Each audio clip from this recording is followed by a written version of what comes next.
ጂሰስ ይሄን ምን እንደምላችሁ አላውቅም። መረቅጥበትን ቦታ እያየሁ ነው። በነገራችን ላይ በጣም ነው የሚያስፈራው። ክሬተር ሌክ እንዴት አባቱ እንደሚያምር። ጉድ ሞርኒንግ ሳን ፍራንሲስኮ። እንግዲህ የምሽት ወክ ወጥቻለሁኝና ተመልከቱ። እዚህ ጋር ያየሁትን ነገር ልነግራችሁ አልችልም። አምባሻ ገዝቼ ነበር ባለፈው። አምባሻ ይሄ ነገር እንዴት ነው? እንቁራሪት እስቲ አብረን የምናየው ይሆናል። አሁን $80 እራት ይኖራል እንደዚህ።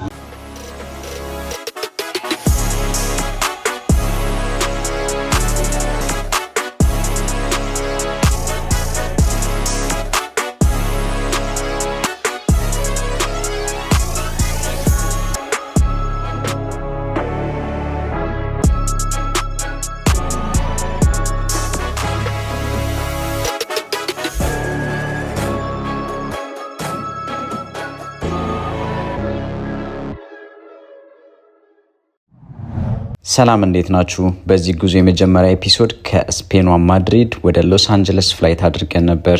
እንደዚህ ነው የምንለው የጉዞ ፕላን ባይኖረንም መኪና ተከራይተን ከሎስ አንጀለስ እስከ ሲያትል መንዳት ነው። በካሊፎርኒያ የተለያዩ ዴስቲኔሽኖችን አይተናል። የዓለማችን ግዙፉ ዛፍ ጄኔራል ሻርማን የሚገኝበትን የሴኮያ ናሽናል ፓርክ ጀምሮ ተፈጥሮ ከየትኛውም ጊዜና ቦታ በላይ በትላልቅ ድንጋዮችና ፏፏቴዎች አሸብርቆ ወደሚታይበት የዮሳሚቴ ናሽናል ፓርክ ጉዞ አድርገን ነበር። ለቻናሉ አዲስ ከሆናችሁና ጉዞ የሚመቻችሁ ከሆነ ሰብስክራይብ በማድረግ ቤተሰብ ይሁኑ። የጉዞአችንን ፓርት2 እንጀምራለን። እንኳን ወደ ቤኪስ ትራቭል ቻናል በሰላም መጣችሁ። የዛሬ መዳረሻችን ሳን ፍራንሲስኮ ነው። ካለንበት የ3 ሰዓት መንገድ። በፓርት 1 ቪዲዮ ስለ ካሊፎርኒያ ያልጠቀስናቸውን ትንሽ ነገሮች እናንሳና ወደ ሳን ፍራንሲስኮ እንመለሳለን። ካሊፎርኒያ ውስጥ ብቻ ከካናዳ በላይ ሕዝብ የሚኖር ሲሆን ራሷን የቻለች አንድ ሀገር ብትሆን የዓለም 37ኛ ብዙ ሰዎች የሚኖሩባት ሀገር ትሆን ነበር። ከነዋሪዎቿ 1/4 ወይም 26% ገደማ የሚሆነው ካሊፎርኒያ የተወለደ አይደለም። በአሜሪካ የመጀመሪያዋ ትልቅ ኢኮኖሚ ያላት ስቴት ስትሆን በአመት $4.2 ትሪሊየን ጂዲፒ ያላት ራሷን የቻለች አንድ ሀገር ብትሆን የዓለማችን 4ኛ ወይ 5ኛዋ ሀብታም ሀገር ትሆን ነበር። ከኦክሌይ እንግዲህ በዚህ ድልድይ ወደ ሳን ፍራንሲስኮ እየተሻገርን ነው። ስለ ሳን ፍራንሲስኮ ምን ታውቃላችሁ? በዚህ ከተማ ከ18 ዓመት በታች ከሆኑ ልጆች ይልቅ ውሾች ይበዛሉ። አሜሪካ ውስጥ ውሾች ከሚበዙባቸው ከተሞች አንዷ ነች። እነ ጉግል፣ አፕል፣ ሜታን የመሳሰሉ ትላልቅ ካምፓኒና የአሜሪካ 30% ገደማ የሚሆኑት ቢሊዮነሮች የሚኖሩባት አካባቢ ነች። ሌላው በወጣ ገባነቷ ትታወቃለች። ወይ ዳገት ነው ወይ ቁልቁለት ነው። መኪናችሁን ፓርክ ስታደርጉ እጅግ በጣም ትልቅ ጥንቃቄ ማድረግ አለባችሁ። በተለይ ፓርክ ስታደርጉ መሪ ዞር የማድረግ ነገር፣ ይሄ በሕግም የተቀመጠ ነገር ነው። የዛሬው ክፍላችን ይህንን ይመስላል። ትንሽ ወጣ ብለን በትንሹም ቢሆን ዞር ዞር እንበል። እንግዲህ የምሽት ወክ ወጥቻለሁኝና ተመልከቱ። እዚህ ጋር ያየሁትን ነገር ልነግራችሁ አልችልም። ይሄንን መኪና ላሳያችሁ። እንዴት አባቱ እንደሚያምር እዩት።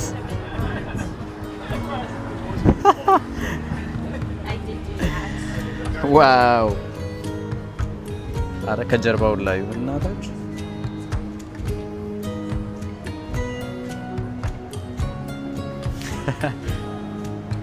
I love it. Thank you. Thank you. See you. Wow. እዚህ እብድ ናቸው በእናታችሁ ደስ ይላሉ። በተለምዶ የጣሊያኖች አካባቢ ይሉታል። ራሴን እዛው አካባቢ ስላገኘው እራቴንም እዛው በላው። ከውጣ ውረዱ ውጪ ወክ ማድረግ የሚያስጠላበት ከተማ አይደለም። የነገ ሰው ይበለን። Good morning ሳን ፍራንሲስኮ።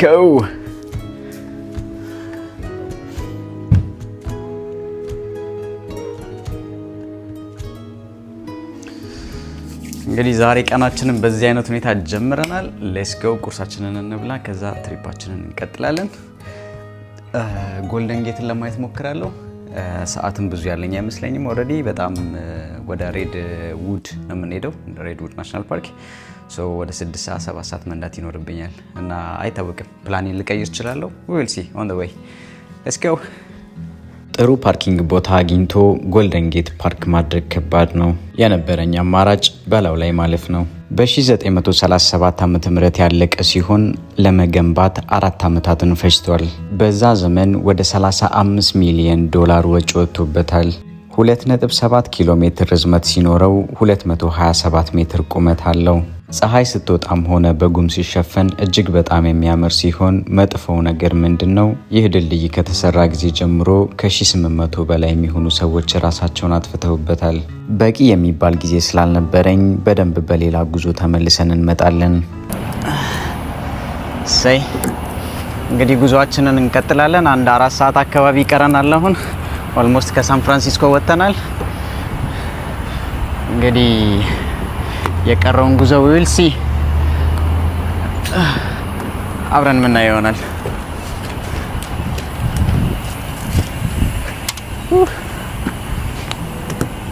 እንደዚህ ፈሽ ስንበልና አይ ቁመት ከየት ይመጣል ታዲያ? እንደዚህ አይነት መኪና እያለ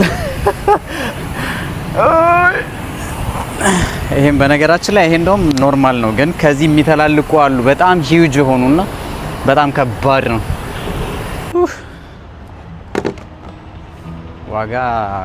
ዋጋ ላይ ነው ነዳጅ ብዙም ባይሆን እንግዲህ ለመንገድ ይሆነኛል።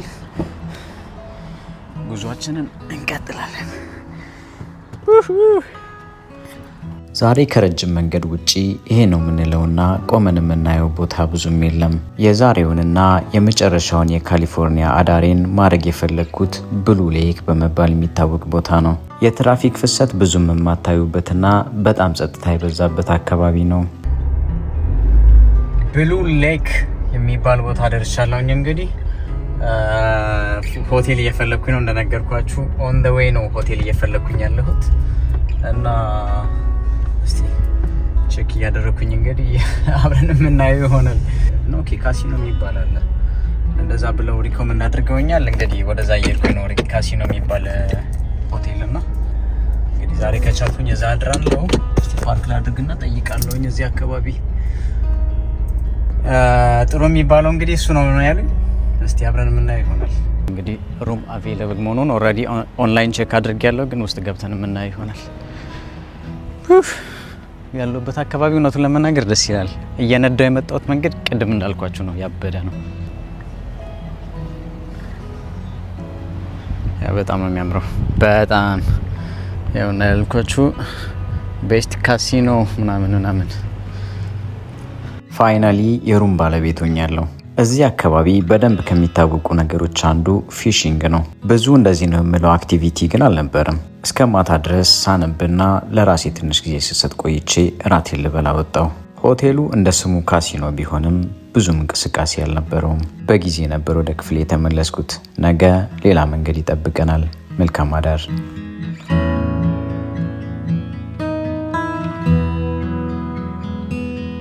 እንዴት አደራችሁ? ሁሉ ሰላም? ዛሬ በጣም ክላውዲ ቀን ያለን፣ በጣም ክላውዲ ነው። ያው ዞር ብዬ ለማየት ሞክራለሁ። ከዛ ጉዞዬን ጀምራለሁኝ ወደ ኖርዝ፣ ወደ ሬድውድ ናሽናል ፓርክ። የዓለማችን ረጅሙ ዛፍ ያለው እዛ ነው። እሱን ለማየት ሞክራለሁኝ እና ያለውን ነገር አሳውቃችኋለሁ በሂደት። ቁርሴ ልብላና ሉጣ። ብርዱ ኤሬቢሊው ወደ መኪና እየሄድኩኝ ነው ሻንጣዬን ለመጫን። ከዚህ ምኑን ዞር ብያየሁት በእናታችሁ መኪና ራሱ ይሁት ብሉ ሌክ ብለው ይጠሩታል እንጂ ስም ብቻ ነው። በ1880ዎቹ ጥልቅና በጣም ሰማያዊ የሆነ ብሉ ሌክ ነበራቸው። ብዙ ጊዜ ሲጥል በነበረው ከባድ ዝናብ ምክንያት የአፈርና የትላልቅ ግንዶች መከማቻ ሆነ። ጎርፍ ሁሉ ሲመጣ ማብቂያው እዛ ነበር።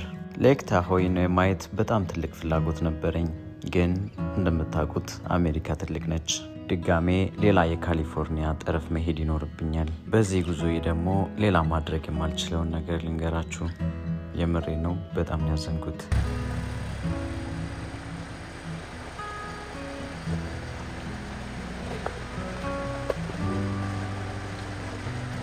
በነገራችን ላይ አንድ ትልቅ ችግር እያጋጠመኝ ነው አሁን ላይ። ያው ኦልሬዲ እያጋጠመኝ ነው ሳይሆን ኦልሬዲ አጋጥሞኛል። ምን መሰላችሁ? እንጃ ጉዞዬን ከየት ወዴት እንደምቀጥል አሁን ትንሽ ፕሮግራሜን ሁላ እያዘበራረቀው ነው። እንደነገርኳችሁ በፕላን አይደለም እየተጓዝኩ ያለሁት፣ ግን ከዚህ ቦታ እንደዚህ ቦታ ሄዳለሁ ከዚህ በኋላ እንደዚህ እንጂ ምንም አይነት እንትን ብዬ አይደለም። ግን አንደኛው ነገር የዓለማችን ረጅሙን ዛፍ ለማየት ሄዳለሁ ብያችሁ ነበረ። ኦልሬዲ ሬድውድ ናሽናል ፓርክ ውስጥ ነው ያለሁት። ትልቁ ችግር ያንን ዛፍ ማየት አልችልም። የፓርክ ውስጥ ፓርኩን የሚጠብቁ ሰዎችና ቱሪስቶች መካከል ጥሩ አለመግባባት እየተፈጠረ ከጊዜ ወደ ጊዜ እንትን እያለ ስለሆነ ሙሉ በሙሉ ያንን የዛፍ ቦታ ዘግተውታል ማለት ነው።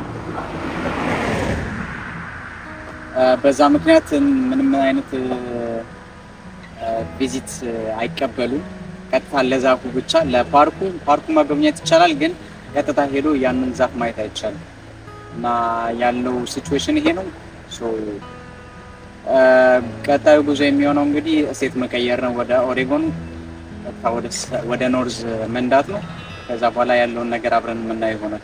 ከዛ ውጪ የትም ሄዳችሁ የትም የሚገራርም ቦታዎች አላቸው። እዚች ጋር ካልወደኩኝ ላሳያችሁ። ለትሬኪንግ የሚሆንም ጫማ የሚያደርኩት ግን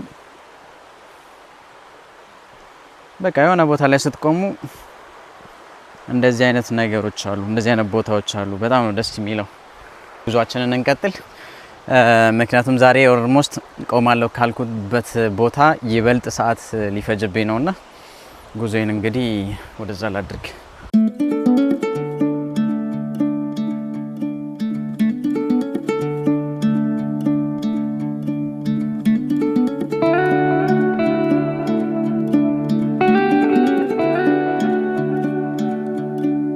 ለረጅም ሰዓታት ያለ ኔትወርክ ነበር የነዳሁት። መንገዱን ብቻ ተመልከቱ፣ ምን ያክል ሰላም እንዳለው። መንዳቱን ላይ አይሰለችም። እንግዲህ ካሊፎርኒያን የምንሰናበትበት ጊዜ ደርሷል። እናመሰግናለን ብለናል። ምክንያቱም እንግዲህ ከስንት ሺህ ኪሎ ሜትር በኋላ ፋይናሊ ደርሻለሁ። እስቴት እየቀየርኩ ነው እና ደስ ይላል። በጣም ደስ ብሎኛል። ሌትስ ጎ። ከዚህ በኋላ እንግዲህ ምን ያህል እንደሚቀረኝ አላቅም፣ የት እንደማድርም አላቅም። ያው አብረን የምናየው ይሆናል። ይመቻችሁ። ሌትስ ጎ። የተወሰነ ያክል ከነዳው በኋላ ከአሽላንድ ከተማ ትንሽ ወጣ ብሎ አንድ አሪፍ የማደሪያ ቦታ አገኘው። የዛሬው ጉዞ ያበደ ነበር። የረሳሁት ነገር የለም። አይ ቲንክ ፐርፌክት።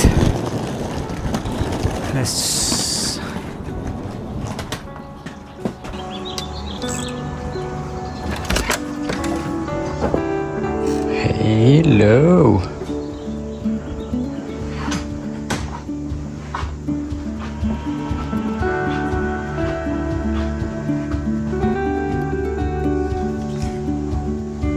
ልተኛ አስቤ ነበር፣ ግን ወጣ ብለን ዞር ብንልስ?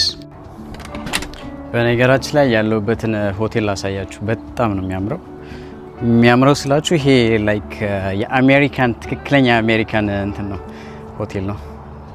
ግቢውን ይዩት። ሲጀመር ግቢውን ይዩት። እንደዚህ አገኛለሁ ብዬ አላሰብኩ ነበር። ትንሽ የሚደብረው ነገር ምንድነው? ሁሉ ነገር ማይልስ አዌይ ነው። በቃ በመኪና እንጂ በእግር መንቀሳቀስ አትችሉም። ትንሽ የሚደብረው ነገር ያ ነው።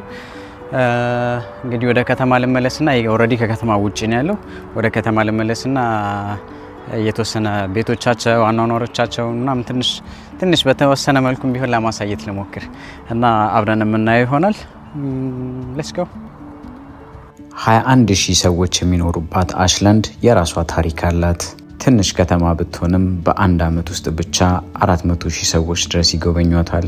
ለዚህ የቱሪዝም ፍሰት ደግሞ ትልቁን ሚና የሚጫወተው ከ1935 ዓ.ም ጀምሮ የምታዘጋጀው በዩናይትድ ስቴትስ ኦፍ አሜሪካ ትልቁ የሆነው የቲያትር ፌስቲቫል ነው።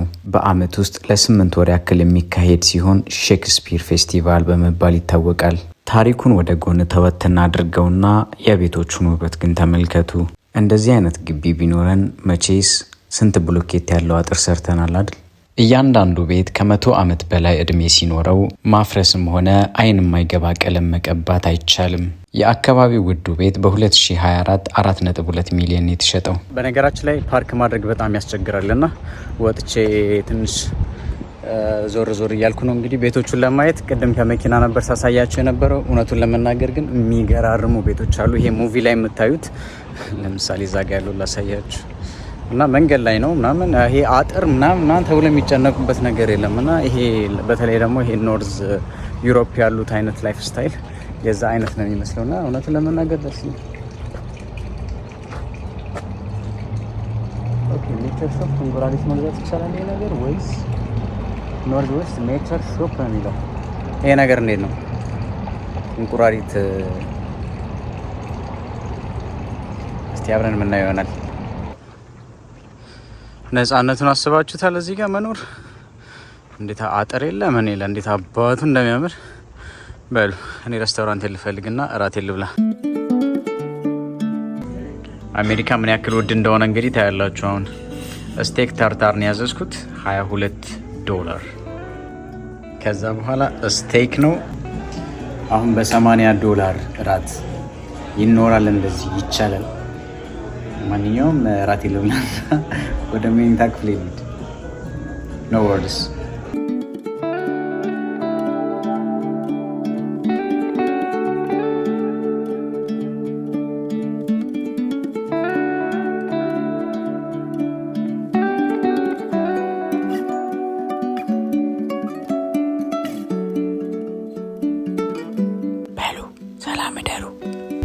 ክብሯትና ክብሯን እንዴት ናችሁ? እንዴት አደራችሁ? ቁርስ ልበላ እየሄድኩኝ ነው። ከዛ በኋላ ጉዟችንን እንጀምራለን። ወደ ክሬተር ሌክ ነው ዛሬ የምንሄደው።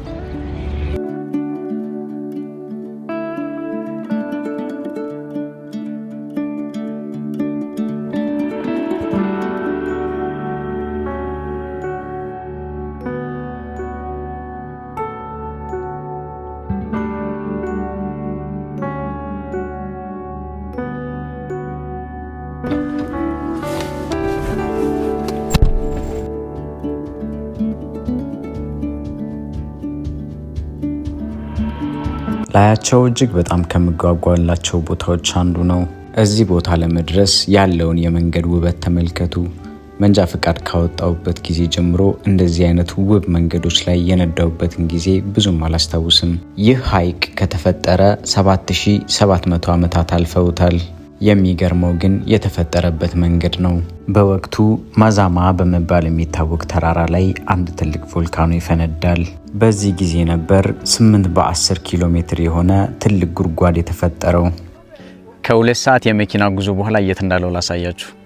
ክሬተር ሌክ እንዴት አባቱ እንደሚያምር ልነግራችሁ አልችልም። በቃ እዚህ ጋር ሆኜ በጣም እንትን እያለኝ ነው።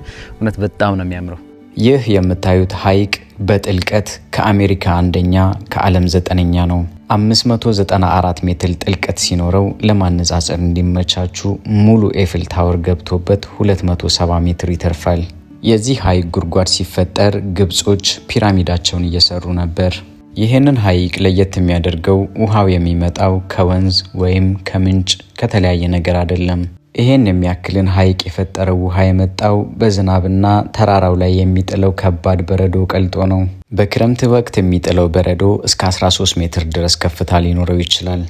በሪከርድ ደግሞ በ1950 23 ሜትር ደርሶ ነበር ይባላል። እጅግ በጣም ንጹህ ውሃ ከመሆኑ የተነሳ ውሃ ውስጥ ያለው ቪዚቢሊቲ 43 ሜትር ድረስ ይደርሳል። እዛ ጋ አንድ ፓርኪንግ አለ፣ ሰዎች አሉ። እዚህ እንኳን ያው ናሽናል ፓርክ ቢሆንም ሰዎች አሉ። ቪው ልነግራችሁ አልችልም። ዋርኒንግ እንግዲህ በየቦታው አለ። ከዚህ ጋር ወደቃችሁ ማለት ቻው ቻው። እንደዚህ አይነት መንገድ ላይ ነርታችሁም አይሰለቻችሁም። ልነግራችሁ አልችልም እንዴት አባቱ እንደሚያምር ማለት ነው። ቀጣዩ መዳረሻዬ የ4 ሰዓት ጉዞ አለው፣ ሲልቨር ፎልስ ስቴት ፓርክ። የዚህን ደግሞ ቀጥ ያለ ረጅም መንገድ ተመልከቱ። የሆነ ነርታችሁበት እንኳን የሚያልቅ አይመስልም። የመሬ ነው። ምን እንደምላችሁ አላውቅም፣ ግን የሚገራርም ቦታ አለ። የመሬ ነው። ኢንጆይ ማድረግ እኔ እንጃ። እንደኔ ኔቸርን ኢንጆይ ማድረግ የምትችሉ ከሆነ ጂሰስ። እኔ አሜሪካን ለሌላ ነገር ምናምን አይደለም። ይሄ የካምፒንግ ላይፍ እንደዚህ አይነት በቃ በኦቨርላንድ የሆነ ቦታ ሄዶ እንደፈለጋችሁ የመሆን ከኔቸር ጋር ኮኔክሽን። አረ በስመ አብ። በቃ እኔ ስለ አሜሪካ የምወደው ነገር ይሄ ነው። ከዚህ በላይ ምንም ልላችሁ አልችልም። በጣም የምር ክሬዚ። ዛሬ ምሳ ሬስቶራንት ምናምን ብሎ ነገር የለም። የት እንደምበላ አላሳያችሁ። አንዳንዴ እንግዲህ ትንሽ እረፍት ማድረግም አሪፍ ነው እና አረፍ እንበል ትንሽ። ምን ልላችሁ እንደምችል አላውቅም። እውነቱን ለመናገር በጣም የሚገርም ትሪፕ ነው እያደረኩኝ ያለሁት። የሚገርም ስላችሁ የሚገርም በህይወቴ እንጃ እንደዚህ አይነት ትሪፕ አሳልፋለሁ ወይ እንደዚህ አይነት ትሪፕ አድርጋለሁ ብዬ አስቤ አላውቅም ነበርና በተለይ ስነዳ የነበረው እያንዳንዱ መንገድ ኤቭሪ ከርቭ በቃ በከረቫችሁ ቁጥር ያለው ቪው በጣም የሚገርም ነበረ። እንጃ ከዚህም በላይ ምን አይነት ቪው እንደሚኖር አላውቅም። ካሁን በኋላ በእርግጥ ሞር እንትን እየሆነ ነው የሚመጣው፣ ሞር ፍላት እየሆነ ነው የሚመጣው። እንደ በፊቱ ያው ሰዎች የሚኖሩበት በአብዛኛው ሰዎች የሚኖሩበት አካባቢ እየሆነ ስለሚመጣ ያን ያክል ይሄ ዋይልድ እና ቨርጂን የሆነ ቦታ አያለው ብዬ አላስብም። ያለውን ነገር በሂደት አብረን የምናየው ይሆናል። አንዳንድ ጊዜ ምን አለ አርፍ ብሎ ያገኛችሁትን ነገር መብላት መቅመስም አሪፍ ነው። እንጃ ብዙ ነገር ያለኝ አይመስለኝም። አምባሻ ገዝቼ ነበር ባለፈው። አምባሻ is good አምባሻ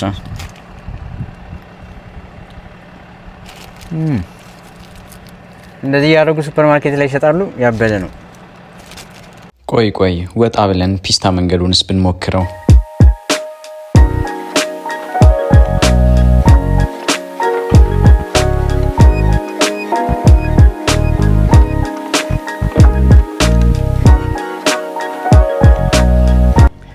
ሄይ እንግዲህ ከሰዓታት በኋላ ተመልሼ መጥቻለሁ። አሪፍና ረጅም ቢሆንም ያው አሪፍ መንገድ ነበር እውነቱን ለመናገር። አሁን ሲልቨር ፎልስ ስቴት ፓርክ ነው ያለሁት። ብዙ እንትኖች አሉ፣ ብዙ ፏፏቴዎች አሉ እዚህ አካባቢና በጣም ነው ደስ የሚለው እውነቱን ለመናገር።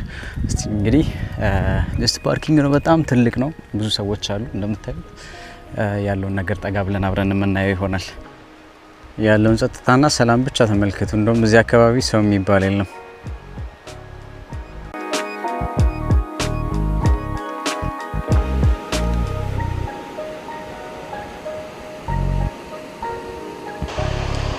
ይኸውላችሁ በእናታችሁ እንዴት አባቱ ያምራል።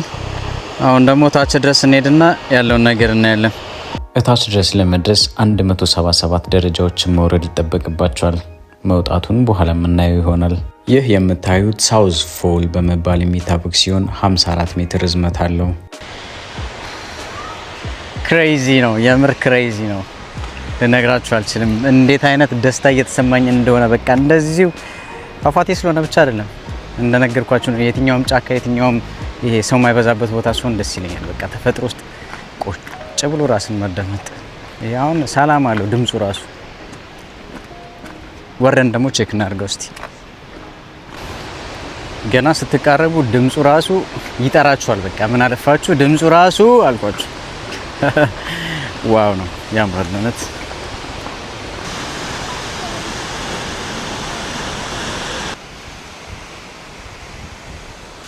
ይሄን ንብደቴን ምን እንደማደርገው አላውቅም። ካማን አሁን በጀርባ በኩል ላልፍ ነውና እንዴት አባቱ ኬት አባቱ እንደሚመጣው ይበናላችሁ። ጂሰስ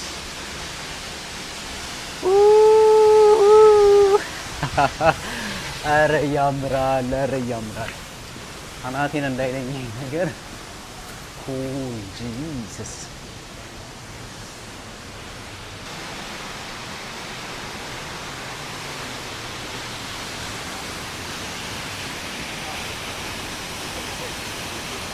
የምሬን ነው የምላችሁ። በቪዲዮ ከምታዩት ይልቅ በአካል ማየት እጅግ በጣም ውበት አለው። እንደዚህ አይነት ቦታዎችን እና ተፈጥሮን ካላደነቃችሁ ምን ልታደንቁ ትችላላችሁ? የምር ከምላችሁ በላይ ያምራል። ተፈጥሮ ጋር ከኔቸር ጋር ሁሌ ኮኔክትድ ሁኑ። ጉግል ላይ ሌላ ቦታ ቼክ እያደረኩኝ ነበርና ትንሽ ፏፏቴ ያለች መሰለኝ። እንግዲህ አወክ ጀምረናል። ዳገቱን አሪፍ እንዳሁኑ አሪፍና ትልቅ ላይሆን ይችላል፣ ግን እዛ ሄጄ ይሰማኛል። ላ ከዚህ አሳያችኋለሁ ስደርስ። እስቲ ምን አይነት ይሆናል እስቲ አሁን ቁልቁለቱን ጀምረናል። እንደውም ስሩ ደርሰን እንየው።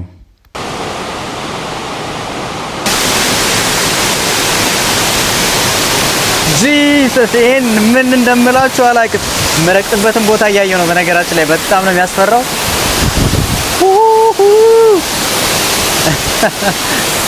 እንዴት አባቱ ነው የሚያምረው።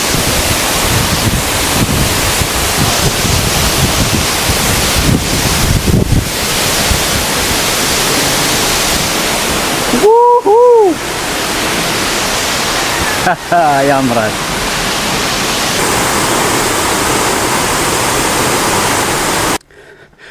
በነገራችን ላይ እንዴት አባቱ እንደሚያምር ጫካው ራሱ እንደምታዩት ነው። ከጀርባ እየጨለመ ነው። ካሁን በኋላ የ2 ሰዓት ተኩል አካባቢ መንገድ አለኝ እስከ ሳሌም ድረስ 2 ሰዓት አካባቢ 2 ሰዓት ከሩብ እንደዛ አካባቢ እያላበኝ ነው ሁላ ማለት ነው። ጫካው ግን እንዴት አባቱ እንደሚያምር የምር this is crazy። የሰው ልጅ ሆነን እንደዚህ አይነት ቦታ አለማየትና አለመጠቀም ከማን ድጋሜ ደጋግሜ ነው ብለው። አረ ወይኔ ኢትዮጵያ ውስጥም በጣም ብዙ ቦታዎች እንደዚህ አይነት ቦታዎች እንዳሉ አውቃለሁ። ብዙ ጊዜ ሄጃለሁ ኦልሬዲ ልጅ እያለሁ እንደውም እና ተመልከቱ እስቲ በእናታችሁ ዋው። ይሄን ያልካልኳችሁ ነገ በተሻለ ቀን እንገናኛለን። አሁን የሚታየኝ ገብቼ ሻወሬን ገብቼ እራቱን ላልበላ እችላለሁ መተኛት። ነገም ሌላ መንገድ ነው። ወደ ፖርትላንድ እንጓዛለን። በነገራችን ላይ ፖርትላንድ የኦሬገን እንትን ትመስለኝ ነበር፣ ካፒታል ሲቲ ትመስለኝ ነበርና ሳሌም ነች ካፒታል ሲቲዋ። እሱን ነገር ዛሬ ነው ኢንቨስቲጌት አድርጌ ሰርች አድርጌ ያወኩትና ሌላው ለእናንተም ሌላው ዳታ ነው። በጣም ነው የሚያምረው ስላችሁ በጣም ከማል ይኸውላችሁ ፀሐይ እየጠለቀች ነው። ሌትስ ጎ።